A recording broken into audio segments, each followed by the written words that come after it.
আমরা সবাই, এই আমরা সবাই মানে আপনি আছেন, আপনার পরিবার আছে, আমি আছি, আর যে ব্লগিংটা করছে সেও, এবং এর এন্টারটেইন। এবারে কথাটা হচ্ছে এটাই যে আপনারা যদি পারেন, আপনারা যদি মূল্য, আপনারা এত পরিশ্রম করার পরে আপনারা যে পারিশ্রমিকের একটা মূল্য পান, সেই মূল্য থেকে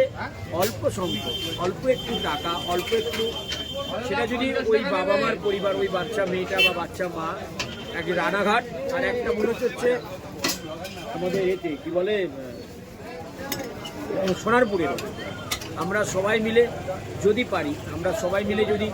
দু হাত দিয়ে যদি যতটুকু হোক সেই তাকে যদি হাত বাড়িয়ে দিতে পারি, সাহায্যর হাত বাড়িয়ে, আমার মনে হয় ভগবান খুশি হবেন। আর এই ভগবান খুশি হলেই ওনার পরিবার, ওনার মা, আমাদের ছোট্ট মা সুস্থ হয়ে বাড়ি, অবশ্যই বাড়ি থাকবে।